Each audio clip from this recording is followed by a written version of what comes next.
Spectrum Health and Human Services is located throughout Western New York. For an appointment, call 716-539-5500. If you are in a crisis, you can call 716-710-5172. Their website is www.shswny.org.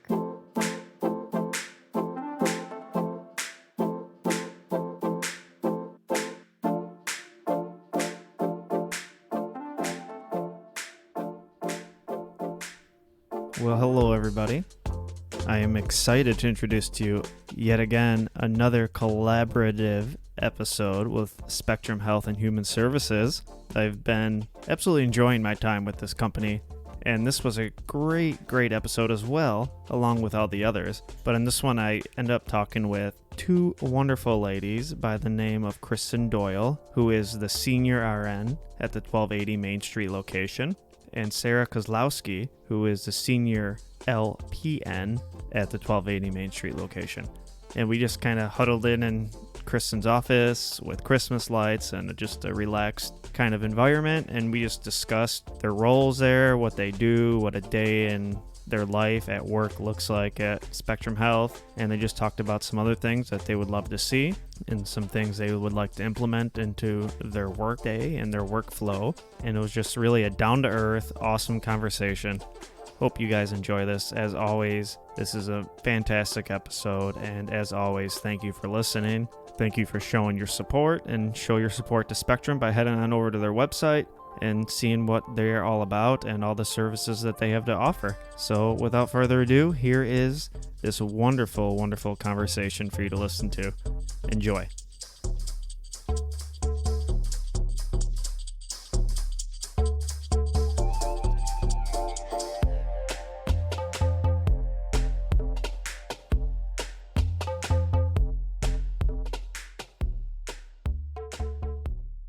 Let's do this. Ladies, thank you for joining me.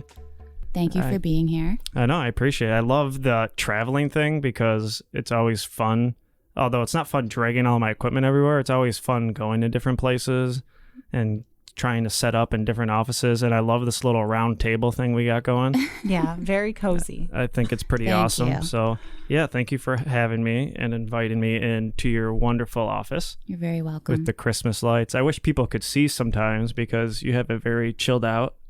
I try. With Christmas lights and your little Buddha that you have all over.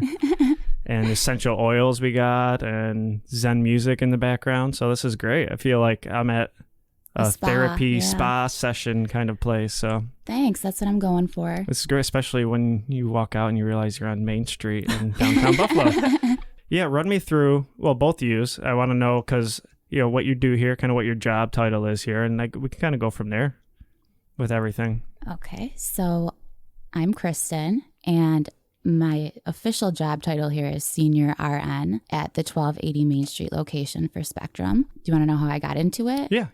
Go for it. So I actually have my degree in psychology, which I got back in 2011. I've always been very passionate about addiction, mental illness, and originally had the goal of becoming a clinical psychologist. I worked with troubled teens for a few years, and in gaining that life experience, I realized that I wanted to understand the medical component of wellness more fully, so I decided to go back to nursing school. So I did that, graduated in 2016, have been here ever since, and I'm currently in school to be a psych NP. Very nice. You started with Spectrum as kind of your first job out of school? I did, yes. Okay.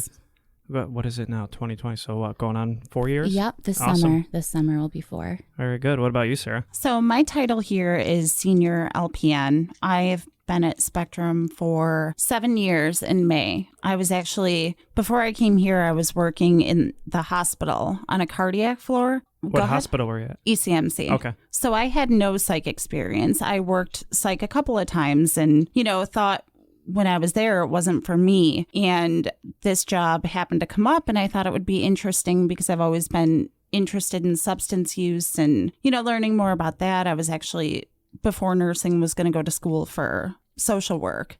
So I applied here, been here ever since, and I found that behavioral health, I should say, is actually my passion. That's where I find that I fit in the best. Okay, awesome. Yeah. I've been a big fan of like psychology probably since my early 20s, mid 20s, I would say. And yeah, I'm fascinated with the psyche and the mind, and It's so complex. oh, it's dumbfounding how complex it is. And then the more you get into psych, you realize how intertwined physical health and mental health are, and how everything is so related. Yeah, it's pretty trippy. And that's why like the whole mind over matter, saying, and there's a lot of stuff out there that I feel like has been abused and kind of have taken that way too far to extreme, but it is crazy how your mind can be. One of my favorite examples of that is I tried to get clean on my own from my heroin addiction. My girlfriend kicked me out. She's like, get your stuff together, go stay with your parents. And I tried to get clean on my own, and that was the worst. Trying to do it myself and not doing it. And second time was when I was in jail, and that was so much easier because I knew I was stuck. I couldn't go anywhere. I couldn't get through it. Yeah. And I knew I had to like, all right, there's no going out and stealing something from somebody, pawning it, and going to get drugs. And it was just crazy how much easier it was getting through that. Do you think that you had a lot of time for introspection? Oh, that was the most important thing. Mm-hmm. I mean, I'm pretty introspective to begin with. Right. Yeah, being alone in jail was like the huge part of it. Just, all right, you got to decide what you're going to do here. You're going to go either stay in self-pity and feel sorry for yourself, or go the other way. So it is crazy how powerful the mind is. For sure. Yeah. I've done some reading on like quantum healing and metaphysical components of health, and just how our energy plays such a huge part on our health. No, absolutely. Yeah, just being more positive in general, it's insane. Like the placebo effect, the fact that even exists is fascinating. I know. I love like a lot of people try to justify things. Well, it was placebo. Well, what does it matter if it works? Right. Your mind still helped to heal you. Which that should be more dumbfounding. The Right. placebo effect. Yeah. I'm already going off topic. I just always love talking psychology. So you guys are gonna have to keep me on track this that's episode. Fine by me. But so yeah, what is your gal's role here at Spectrum? What kind of clients you see? What do you see them for? We have a huge variety of clients here. It's such a mixed bag. Definitely. There's a lot of diversity, which is great. Like we were saying earlier, each clinic kind of has its own personality depending on the geographical location, which is also interesting. We act as a liaison a lot of the time between the prescribers and the clinicians. Okay. Which is nice. And we're lucky to work with a really fantastic group of people. So there's definitely a lot of mutual respect across disciplines, which is definitely a positive. So when you say, obviously, you're the liaison between the prescribers and the clinicians, you said? Mm-hmm. So what does that entail as far as so a lot of what times, you do, your role? If clinicians have medical questions, they will come to us prior to going to the prescriber. Okay. And then we'll communicate that to the prescriber, and vice versa. You know, if the prescriber makes a change, we will reinforce it with the individual that we're serving, but we'll also pass it along to the clinician so that they can address whatever needs to be addressed in session as well. Okay. Right. We all work, I would say, pretty closely because you have to, just to make sure that compliance and making sure that they understand. That follow-up. Right. If they need something explained further, you know, if we need something reiterated, the clinicians are really great about doing that in session. Obviously, they may report something to their clinician that, you know, if they're having like an increase in depressive symptoms, they may not say that during med management appointments. And so it's nice to get that information from the clinician so that we can relay that to the prescriber. Okay, and then it just can kind be of addressed. continues the communication. Right. Yeah, that's absolutely an important role then. That's huge. We also administer medications, both for chemical dependency and mental illness. Okay, and that's like around MAT and all of that? Yeah, for chemical dependency. Okay. Yeah, that's the MAT. Okay, and then what do you guys prescribe? Do you guys do the Sublocade shots? We do not, but that's something I'm very interested in. Yeah. Okay. Yeah, because I've heard great things about that.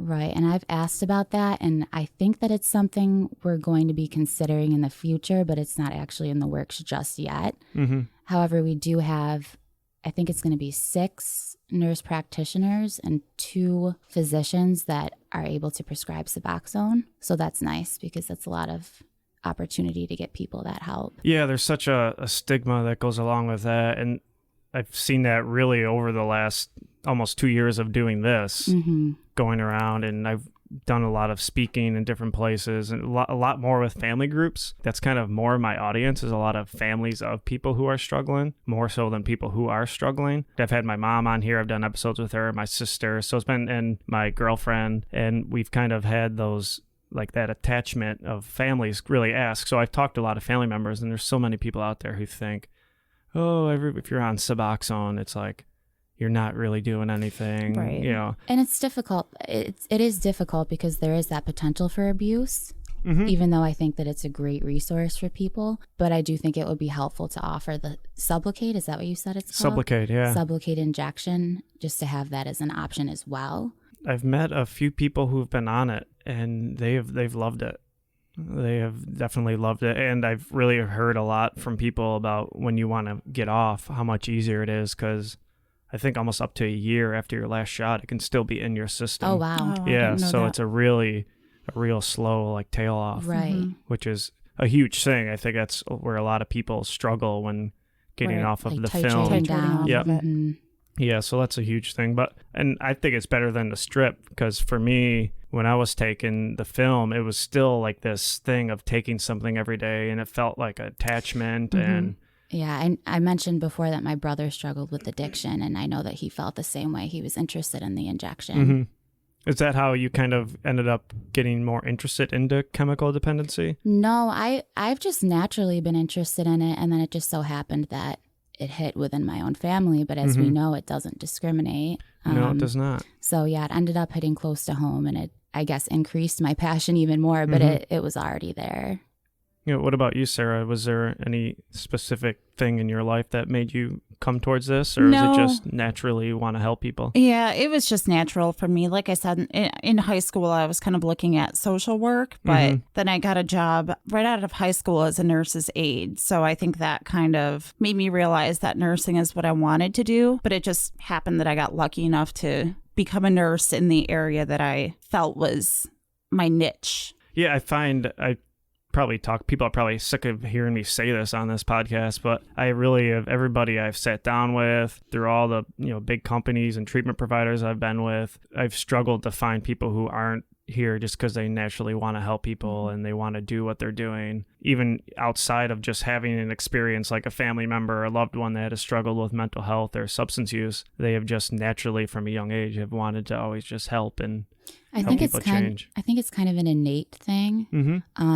Some people are just born wanting to be a healer, and that may take different forms, whether you end up being a clinician, A shaman. right, a nurse, a doctor, Right. But I feel like in this area, we're healing not only the mind, but the body too, because we work a lot of that physical health stuff into what we do every day. And I think that's so important. Right. I mean, you really can't have one without the other. It's very Right. difficult to be healthy physically and not healthy mentally and psychologically and vice versa. And there are so many comorbidities among the mentally ill due to, it could be, like a general neglect of health. And it's also due sometimes to side effects of medications. So it's good to be able to tackle both components. Yeah, as I'm sitting here drinking an energy drink, I was going to say that was one of the biggest things that I have really done in my life is how I eat and what a difference that makes eating. Like as much as I love steak, I have to stay away from red meat. Right. Like it makes me feel like doo-doo, and that's a actual word in the dictionary. Well, research is showing increasingly too that our diets are so huge and that our bodies are actually pretty equipped to do a lot of self-healing without medication. But depending on how we've lived the majority of our lives and the things that we've put into our bodies, we may be hindered. Yeah, that's definitely a big thing. I can speak from actual experience. Thank you. She's finishing my sentences. That's good. But yeah, so that's definitely a big thing. I've found people's diets and the way they eat really can affect how you are mentally, and then vice versa. I mean, if I'm feeling depressed or struggling with anxiety or whatever it is, eating like crap sometimes comes hand in hand with it.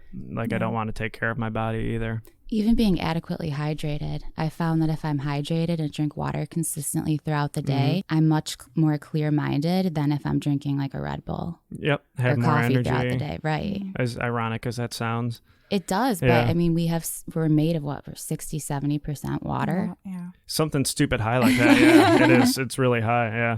Yeah. So what else are you guys like as far as, your day here? What does it kind of look like besides obviously you are that communication between people, but do you see any clients that come in? Do you talk with people? We do see clients, yeah. And back to the whole physical health piece of it, we have appointments with clients from time to time where we do education on nutrition or sleep hygiene. I've noticed, Kristen, you do a lot of sleep hygiene teaching. And Are these like groups?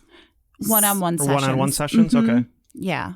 The groups are something that are offered, but we primarily do one-on-one sessions. Okay. And the health monitoring appointments are nice because it actually allows for some creativity in our appointments. Obviously, we're somewhat limited within what's acceptable for reimbursement in terms of the services that we provide as nurses within the organization. But the health monitoring appointments, there's a little bit of wiggle room to kind of put your own spin on your interaction with the individual. How so? So, for example, the sleep hygiene. One reason why that is one of my favorites to do is because I think it's really helpful to discuss meditation and relaxation techniques and mindfulness, and to discuss resources that promote that. So progressive body relaxation, things of that nature. So it's kind of a way to really get deep into mindfulness with a client, in addition to talking about basic sleep hygiene facts and providing information on that that we can actually bill for, which is nice. Yeah, that's great. That's great. Yeah, meditation has been something that is, I think when I was in jail, by the time I got out, I was meditating almost 4 hours a day. That's impressive. Because, well, there's nothing else to do. Unfortunately, I haven't kept that up. But I mean, they'd have certain periods of time where you just be locked in alone for usually, 2 to 3 hours. So I would just eventually, towards the end of my stay, I would just go in, meditate every time we did a lock-in. And it was pretty crazy how much that had brought me to like really see that separation of your emotions and your thoughts and how just separate they are from you. Right. And how they just kind of continue to go like almost past you. I always kind of use the analogy of looking out a window from like the 5th floor at traffic, and those are your thoughts and emotion, and they just kind of drive by you. Right. And that's a good one. Clouds is another good analogy. Like they're just passing through. And if you're not aware of that, it's easy to get really swept up in the trance of your thoughts and emotions and to identify with them. And then it kind of guides your whole perspective at that point. So that's why I think mindfulness is essential. It's huge. Yeah. Yeah. I've been pretty infatuated with Eastern philosophy.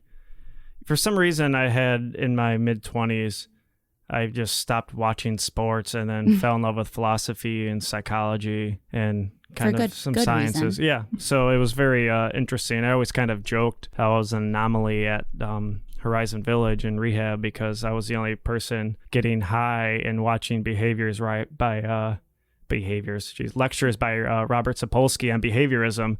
And so it was kind of just bizarre how you can work on yourself but still be doing these terribly messed up things and just, all right, I'm going to block this out in my mind that I'm stealing from people to get high, but yet I'm going to still sit here and work on myself and try to better myself. It was pretty bizarre how you can hold those contradictions and have such a dichotomy in your head. Well, they're not necessarily mutually exclusive. And I think that a lot of people who actually fall victim to addiction are very interested in the mind and exploring altered states of consciousness. And that could be an avenue that leads people into that in the first place. Yeah. Yeah, I think that's a big part of it. I also think you find so many creative people. Oh, so many. And I sometimes wonder, like, I feel like creativity is almost a curse sometimes because there have been so many awesome creative people I have met throughout even jail and then to the different rehabs I was at. And it's just amazing. But I feel like if you don't have any avenue to express that creativity, it really becomes a burden. I've actually noticed that as well. And I find that fascinating. Some of the most intelligent and creative people I've ever met.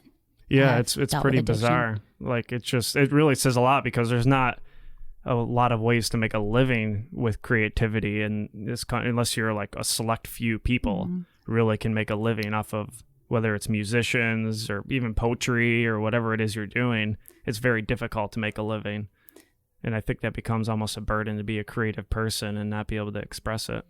I remember reading Scar Tissue by Anthony Kiedis from Red Hot Chili Peppers. Yeah.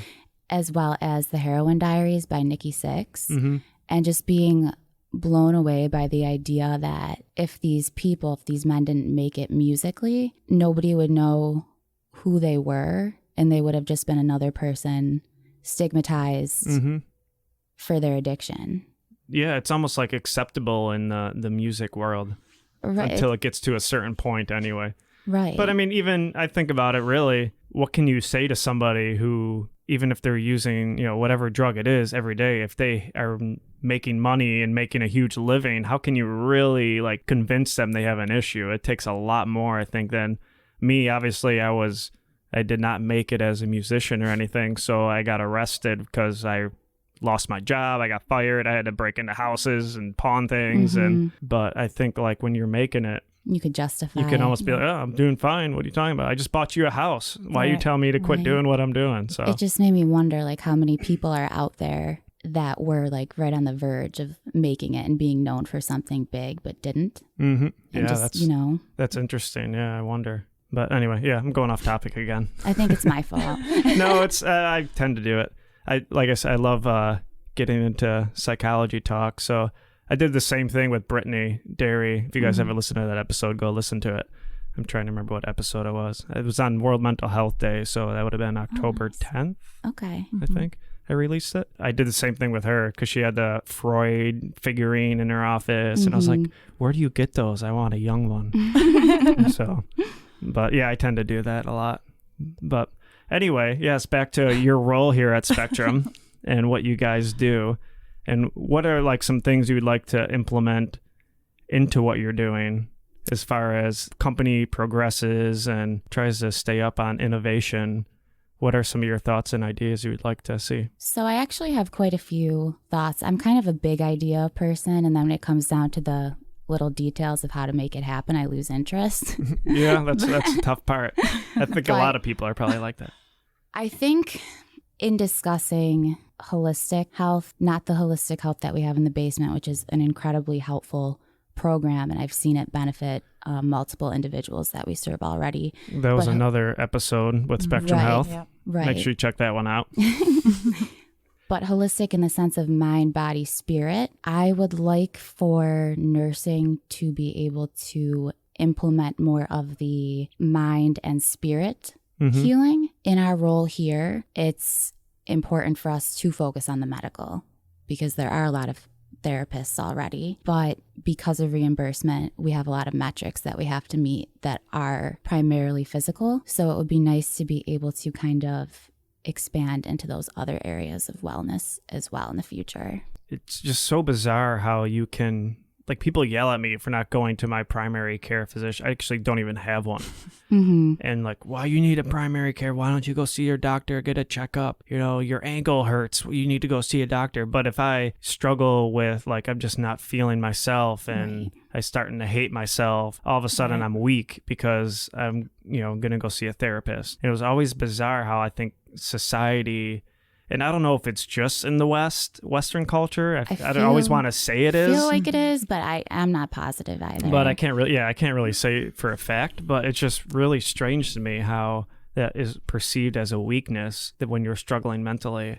I think that there are strides being made. However, there's still a lot of work to be done. And going back to what we said about people with addiction being very creative, I've had that thought in the past about, and currently, how not only should we be battling the stigma that to normalize mental illness, but we should be focusing on the gifts that people in this field have, because there are a lot. Like if you consider like the autism spectrum, Yeah. you know, usually there'll be some kind of a gift associated with that, whether it's like memory or something like that. And I feel like it's, I don't know if parallel is the right way to put it, but there's a very strong correlation between people with mental illness, substance use in their past, and this like strong creative sense that I think should be emphasized, as well as, again, just fighting the stigma. And I think a lot of that does come back to almost being like forced to be put into a box. Yeah. And not really, we don't really talk about spirituality and, Right. you know, in ourselves. And it does, and I kind of bounce back and forth of this too, of very scientific this and that, and then the spiritual world. It's a struggle. It is. Because it's our reductionist model of medicine versus the holism of like Eastern traditional ways. And I do think that the future of medicine and health is holistic. And I think we're slowly moving in that direction. But again, we're not completely there yet. And it should be, because that's kind of how we started talking about, is how your mind and your spiritual life affects you physically. And I think the problem is it becomes so gray. It's so different for every person on how to handle something that, you know, with science is, oh, you got a flu. Here you go. It's hard to quantify. Yep. Right. And I think that's such a big reason why. And I think that's a huge reason why substance use is such a tricky thing. And why it's such a debate, you know, is it a disease or not? Because when you get into it, it's like, well, if it was like a flu or something, there's solutions for that, or we know how to at least contain it. But here, it's just every individual is so different how you handle their recovery, which way is going to work for them. Is it 12-step? Is it CBT? Is it just, you know, you're good? You know, you've talked about over, because, I mean, you can't, obviously, you ladies know you can't just hand somebody Suboxone and be done with it. Right. Like, Exactly. so much more to it. And there are clear neurochemical changes in the brain with addiction. So that part can be looked at scientifically. Yeah. But then there are so many other factors. And I think that's why that spiritual component has to be met for people who are on that road to recovery or in recovery. I think that's like the most essential component. So it's kind of exploring, you know, if you don't subscribe to organized religion, then where do you fit in? So I would like to see, I guess, more of the spirit aspect of holistic health implemented, almost how it is in wellness centers. You know, people do energy healing, Reiki, things of that nature. But again, I don't think that kind of thing is reimbursed by insurance companies. And that's the issue, yeah. So until it is, how can we provide those services? And then what you see happening is only the affluent have access to these wellness centers that incorporate all of those modalities. Yeah. So it would be really nice for the underserved population to be able to access them as well. Yeah, it's insane. My girlfriend, Christine, we went over to California because she's talked with this doctor who is, what the heck's his name? She's going to be like, you didn't remember his name? She doesn't sound like that. She's also going to say, you did that voice for me again? But we went over there because he's very, you know, in the holistic thing, like, all right, I'm going to treat you physically, but we also, what are we doing spiritually? And naturally, she was like, I'll at least attempt to bill my, you know, have my insurance pay for this. And of course not. And it's so expensive. Right. So it's hard unless you have a lot of money to tap into that. And that's such a key component to healing. So it's unfortunate. Yeah, it's crazy. I think it's just going to take increased research. Free healthcare for everyone. Yeah. But further acceptance by the scientific community of the spiritual piece for it to be able to be reimbursed. Yeah, I think that's a very important thing. And I think you hit it like on the head. We're getting there slowly. Slowly. Right. Slowly but surely. Yeah, I often wonder how much it helps to like, I feel like medicalizing things makes things more of a stigma in general. Because it's a label. Yep. And then people naturally identify with our labels. What they do it, yeah. Good or bad. Yeah, and it's insane to me because that was one of my... It's weird because when I first started off in recovery, it felt great to say I'm an addict. But after like so many months of that, it's like, all right, well, I'm not just this anymore. There's so much more. Can I ask your opinion on the terminology, like you've been clean for this long? Like, how do you feel about that? Because rock bottom. I've been clean time. It yeah, all like makes I don't me like that. Like, oh, I've been clean for this long, because by saying that, you're implying that you were like dirty. that, Right. and there's certain groups that put such an emphasis on it that I've seen so many people slip up and just like have a couple beers and get caught, get kicked out of an Oxford house, say, screw this, I'm done. And they just go full blown Right, back. I had a right dude who back had to to have it. heart surgery Mm-hmm. because he got kicked out of an Oxford house for having a few drinks. Right. And, now I got to start all over again. I had Right. It just 7 feels like a months. complete setback, Yeah. despite Yeah. all the trials and tribulations that have been overcome in the first place. Mm-hmm. Yeah, I can't stand it. And isn't the definition of addiction a chronic relapsing disease? I Yeah, think it was at yeah. one point. I don't know if I it's think it evolved. still is, yeah. So, I mean, Or brain disease, yeah. relapse is part of the definition. Not that we want it to happen, but I think that there should be some understanding when it does occur. And I think there should be an emphasis on self-forgiveness and self-compassion, because if you have self-loathing surrounding your behavior, you're not as worried about taking care of yourself. Oh, and it's easier to hide Right. in addiction when you hate yourself. Yeah. Mhm. I mean, yeah, I've always said that from the beginning. I can't stand the clean time thing. I can't stand you slipped up, that's it. You got to hit rock bottom. Right. The people who say, the people who argue against relapse as part of addiction. And I remember Yeah. telling somebody, I was like, dude, nobody's going around saying, oh, wait, I'm not actually in recovery yet because I haven't relapsed yet. I better make sure I do that. Right. Like, nobody says that. Nobody relapse on intentionally. Mm-hmm. And so it's just funny to me when people get all technical and, on language. Language is a weird thing, isn't it?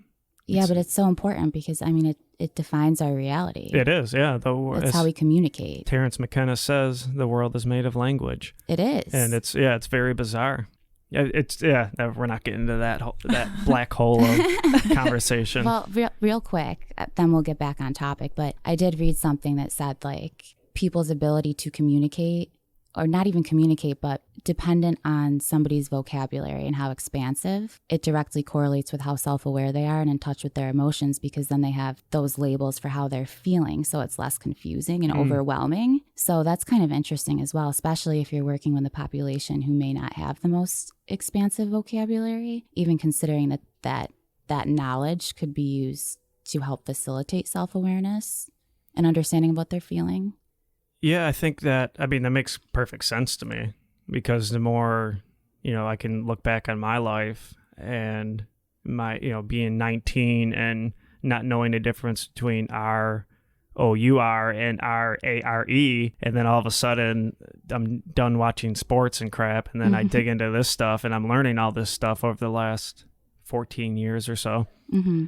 And I can become more self-aware by doing that. Although I've also met people who have a very extensive vocabulary Who aren't and self-aware have at all. no kind of I self-awareness guess you have to either. apply it in the right You way. do, yeah. You have to really. I think that the word we used was introspective. You need to have that, and You could have the look at tools but yourself. not use them. Yeah, projection's a real thing, and people do it all the time, Oh, for sure. and that's kind of That's a mask as frustrating. well. Mm-hmm.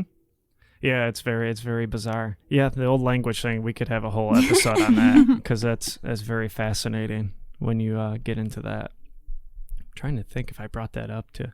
No, I didn't. I thought I talked about that with Bruce and Cindy at one point, but we talked about language in the sense of, I think I might have brought that quote up about how the world is made of it, but just how powerful it is, and it really can make or break people, and how you use it. And 100%. mm-hmm. I mean, I smoke cigarettes, and like even people being like, "Oh, are you a smoker?"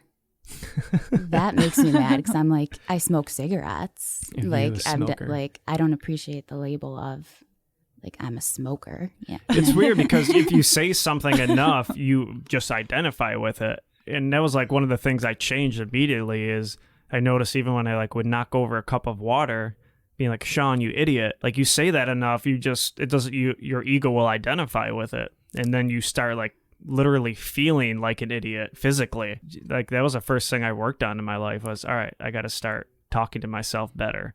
Well, Yeah. and back to meditation. That's another thing that mindfulness and meditation is good for. It helps you to identify your own inner narratives because our thoughts become our reality. We assume that our thoughts are true. And so if we're not consciously aware of negative self-talk and we're using it on ourselves every day, that's going to be super detrimental to our well-being.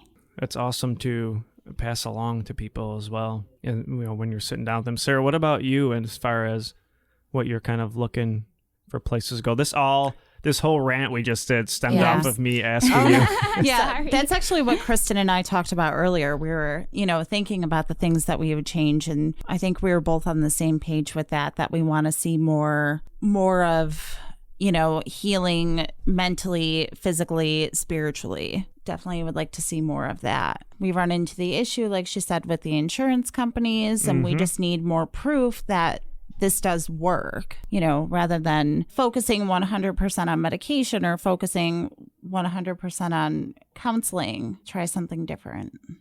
And just the constraints of reimbursement in general, it really prevents people from being able to put their own creative spin on how they want to heal within their scope of practice. Right.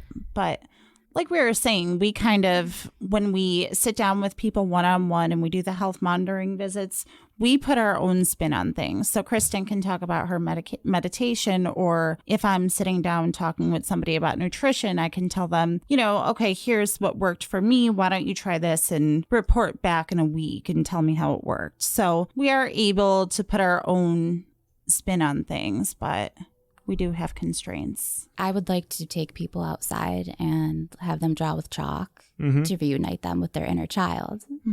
Yeah, that's but how great. would I build for that in the nursing world? Took client out with chalk with to chalk. draw. Right. But that something as simple as that could be profoundly healing. Getting people in touch with their creative side, because we're all inherently creative too. But then we're kind of taught to suppress that and to judge our own work, and just being able to channel that outlet could prevent things like addiction. Yeah.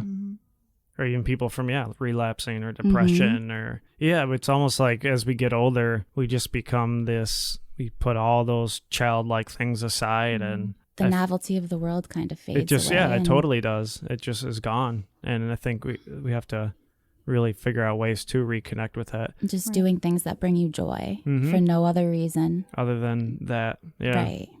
Like even thinking about when you were a kid and you built a sandcastle on the beach for no other reason than to build it. There was nothing else attached with it. It was just, all right, I'm going to build this. And you're in the moment. You're present with your life. You're present with your experience. You're not doing something for, the result down the road or for recognition or any other reason than just being fully present. Do it. Yeah. Again, it's tough because it just always comes back to money and billing and money. And to be fair, like I've always kind of been that in-between person from people in recovery to the treatment providers since I've been doing this. And so many people who are in recovery and using the services just think the treatment providers have free reign to do whatever they want. And that would be great. Yeah. But it's just not there. They're and everybody has constraints on them and what they can and cannot do.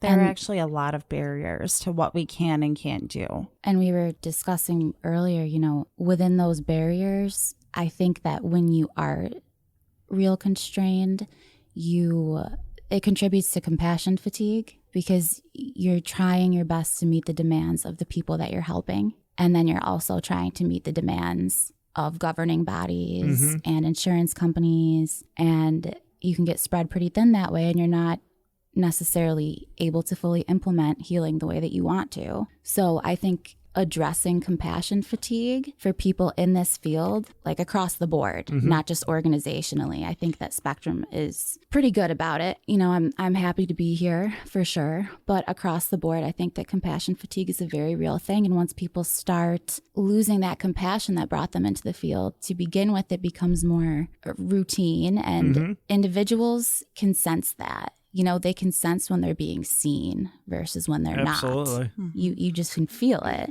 It's huge both for the well-being of the direct care worker and for the well-being of the people that we serve, to make sure that we're all fresh. Yes. For lack of a better word. Right. Yeah. Yeah, I think that's a good point. That's a great point because it is very easy to get burned out. Doing anything, you need to take a break.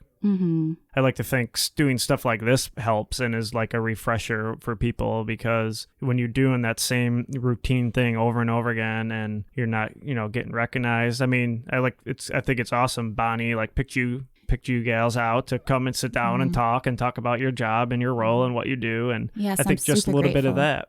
Super grateful to be a part of this. And like I said, Spectrum is great. Mm-hmm.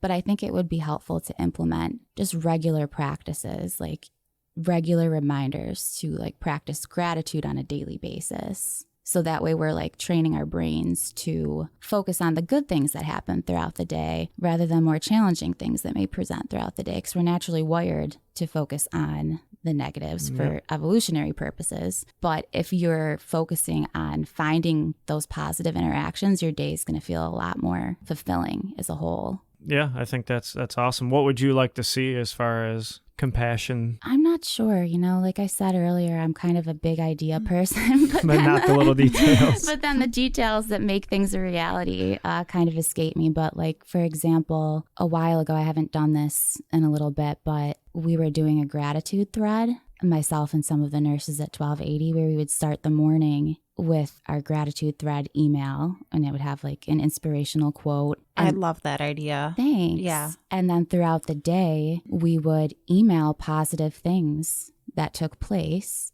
And again, that was a way for us to look for those positive interactions. And it was kind of that simple thread was a safe space for us, because in the world of emails too, you can be bombarded with demands and yes, you this can. person's here, can you do that, So it was nice to just have that one little thread that was a little place that you could go to. And I remember our fellow nurse Nancy the one day was oh, I have tea with lemon in my office if anyone wants it. And it was just so nice. It's just those that's little great. things. Right. Yeah. I would love to see something like that happen again. Even organization wide, I think that would be kind of cool. Yeah. Mm-hmm. But that's the only thing Sometimes I got. that's all. Yeah. Sometimes that's all it takes, though. I think just that one little thing to distract you from the negativity and the chaos of the day, because our days do get pretty chaotic and you don't have time to think about the good things that happen. So that'd be great. Get it going. Yeah. Maybe. It's on record now. Yeah. Yes. Get the gratitude chain going again. I think it would be fun. Yeah. Yeah, I think it is the little things that make the big difference. Yeah. And they add up, and they can just almost even somebody bringing you a cup of coffee sometimes is oh, thanks. Yeah. Right. Just all right. And then also just doing kind things for other people. We do that a lot in this field, but even for each other, for our fellow coworkers, I think that would be nice, because when you do something kind for somebody else, you automatically feel good because you're kind of tapping into that connectivity. Yeah. So maybe starting up something like that, just random acts of kind. I know I didn't create that, but I'm not coining that. You should just have a shoebox with little acts of kindness written on them, and every once in a while you got to take one out and go do it for somebody. Yeah, there's something little like that. Yeah. Just something to break up the day. To make it less, because it's got to be tough when people are coming in all the time. And Oh, yeah. I mean, obviously it's their job to tell you what's going wrong in their life and what they want to work on and change. But I mean, hearing that all the time and not having anything positive come in is a big difference. I think, I'm not sure if we do this or not, but I think when people are being trained in this field, it would be really important to learn how to hold space for somebody without internalizing it, because we get some pretty heavy burdens unloaded onto us, and that's fine. That's what we're here for. But even if we're internalizing a tiny piece of everybody's burden, It adds up. yes, it's going to, it's going to collectively get larger. And so it's real important that people come in kind of well equipped to deal with that and to know how to hold that space without it infiltrating your energy. And it's hard not to fall into that a lot of times. Yeah, it takes a lot of conscious effort to be able to do that. So I think that it should be something that's implemented upon hire, and then maybe something that's kind of routinely addressed. It's huge. So yes, I guess since we're already coming up on an hour of this, to kind of wrap it up, the final little thing I would like to ask you gals is, and this is how I kind of always have ended these Spectrum episodes, is if you could tell the last people on earth your last bit of advice or encouragement, what would it be? That's a tough one. I think I would just let everyone know we're all doing the best that we can, and we're all making an impact on people and making changes, even if they are just small changes. Yeah, that's very true. Mm-hmm. I think that would be very helpful for people to hear for sure. Yeah, because we don't hear that enough. And sometimes it's nice to be reminded of that. And you forget and you think, why couldn't I have done this differently? And why didn't I do this? And why didn't I do that? Right. And going off of that, I think it would be to encourage people to discover their deepest intentions, to align with their truest self so that they can live a life that flows, so that the decisions that they make, so that we're not just blindly chasing goals like to achieve certain labels or to achieve a certain status, so that the things that we're putting our time and energy into are things that truly serve our highest self. Mm-hmm. Yeah, I think the trouble is you get lost a lot of ways on what your family or friends want you to do. Right. Society in general. Yeah. There's so many expectations. And like you were saying, Sarah, we're very hard on ourselves despite doing the best that we can. Mm-hmm. A lot of times with hard work, you'll get a promotion, but then with that promotion comes further responsibility. There's not a lot of time within our society in general to stop and kind of appreciate the little things and to celebrate your accomplishments, to find yourself, so like just find yourself. That's right. No, that's huge. And I think when Sarah said, small goals, I think that's so big. A clinical psychologist I love, he always says to aim lower. Yeah. If you're struggling, you can't get it, you're aim too high, like aim lower. Just do the smallest little change you can make tomorrow, and that's great. And you're a little better than you were yesterday, and just keep doing that, and that adds up. Right. So I think that's super important. All right, ladies. Well, thank you very much for joining me. Thank you. I love the little round table. I might have to get like a folding table to take with me from now on, because this is a cool little setup. I like it. Nice. All right. Thank you. Thanks. All right. Bye.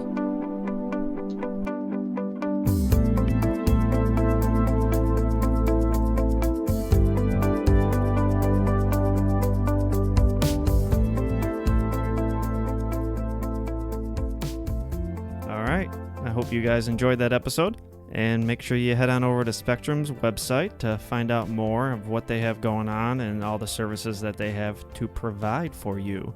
They've been really heading up the mental health world and substance use world for quite some time now, and as always, they are not to be confused with the stinking cable company. They have been around much longer, and they provide much, much better services, and I can speak from experience on that one, and anybody else who has the stupid cable company's services.